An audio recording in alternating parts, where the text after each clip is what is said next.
Now, even though I'm a Canadian, I still follow US politics. And the reason I do so is because the US is still a superpower.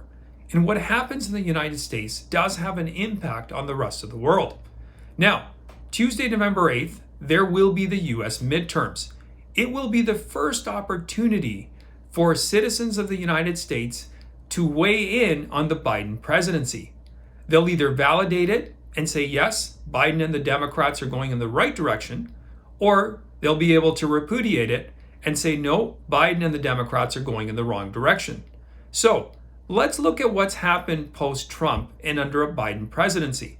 What have the Americans achieved, or what state is America in? Well, number one, they have record inflation. Okay. Number two, they have a record crime wave throughout the country. Okay. They have a record illegal immigration at the border. Okay. They have a record amount of censorship happening where people have no say or voice in things. So Big Brother is running rampant. Parents, more than ever, have lost their rights and their voice in what their children are being taught or indoctrinated under. Okay, so it seems like the Biden presidency is definitely moving full steam ahead in one direction, which would seem at the surface to be like leading towards oblivion. But why? Well, the reason being is because the more chaos they can create, the more they can create the need for the government, for them. They are trying to endear people to run towards them, that they really need these people as their saviors. So basically, it lives and mirrors that old adage that Ronald Reagan used to say. He said the scariest words in the English language are, I'm here from government and I'm here to help.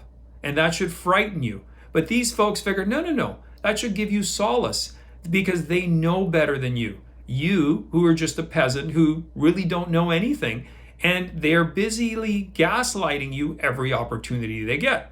Recent example, if you watch President Biden, the Democrats who are running for office, or the corporate media that supports him, they will tell you that what's on the ballot this election is democracy itself. That's right. If you're in Canada and you pay very little attention to US politics, you might believe that really if you vote for these Republicans, democracy as you know it is going to come to an end. The world will end. There's even been professors who've gone as far as saying your kids will be arrested, everything will be over. Really? I think what's on the ballot is basically your policies. Your left of center, extreme, insane candidates who are running. People have to make a decision. What's on the ballot is, do they want 2, 3, 4 more years of this insanity, or do they want to put the brakes on hard and try something different, like common sense? That's really what's on the ballot.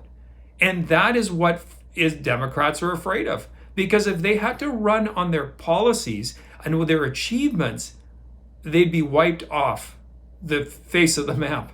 And really, folks, if you're in the United States, I can't honestly see why you would vote for these people. Now, if you like higher inflation, you like record crime, you like you're having no rights over your kids, you like people dictating to you what you can and cannot say, yeah, I guess you're right. These are the people you should vote for. Definitely, 100%.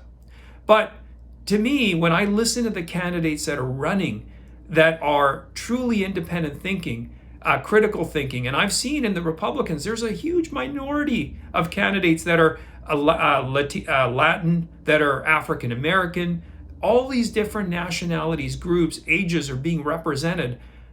Certainly doesn't look like kind of a right-wing extremist left party to me. It seems like these people have got the giant tent that they're welcoming everybody under.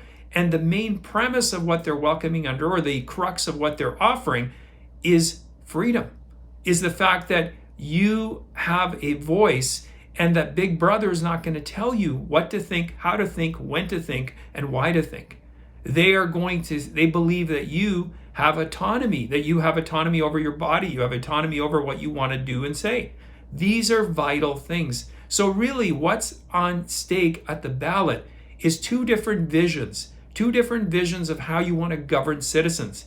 Will they be governed under a tyranny or a constitutional republic? Yes, folks, America is a constitutional republic, not a democracy.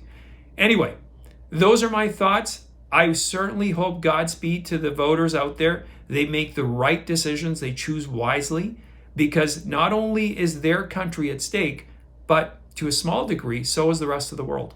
Anyway, thanks for watching. I do appreciate it. Please post any comments you have in the comment section. You can also follow me on my Rumble and my Locals account. If you haven't subscribed to my channel, please do so. If you haven't seen any of the previous videos, check them out, and I will see you next time.